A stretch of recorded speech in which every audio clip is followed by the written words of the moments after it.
ಅಲ್ಫಾಲ್ಫಾ ಆಯುರ್ವೇದದ ಪ್ರಕಾರ ಇದು ಬಹಳಷ್ಟು ಸಮಸ್ಯೆಗಳನ್ನು ನಿವಾರಿಸುವಲ್ಲಿ ಪ್ರಭಾವಶಾಲಿಯಾದ ಗಿಡಮೂಲಿಕೆ.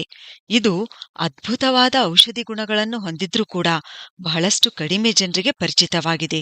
ವೈಜ್ಞಾನಿಕವಾಗಿ ಇದನ್ನು ಮೆಡಿಕ್ಯಾಗೋ ಸಟೈವಾ ಅಂತ ಕರೀತಾರೆ. ಸಾಮಾನ್ಯವಾಗಿ ಲ್ಯುಸರ್ನಾ ಅಂತ ಕರೀತಾರೆ. ನಮ್ಮ ದೇಶದಲ್ಲಿ ರಿಜ್ಕಾ ಅಂತ ಕರೆಯಲಾಗುತ್ತೆ. ಉತ್ತರ ಪ್ರದೇಶದ ಪಶ್ಚಿಮ ಭಾಗದಲ್ಲಿ ಇದನ್ನು ಬೆಳೆಯಲಾಗುತ್ತೆ. ಅಲ್ಫಾಲ್ಫಾ ಈ ಪದ ಹೆಚ್ಚಾಗಿ ನಾರ್ತ್ ಅಮೆರಿಕಾದಲ್ಲಿ ಬಳಸಲಾಗುತ್ತೆ. ಇದು ಒಂದು ಅರೇಬಿಕ್ ಪದ.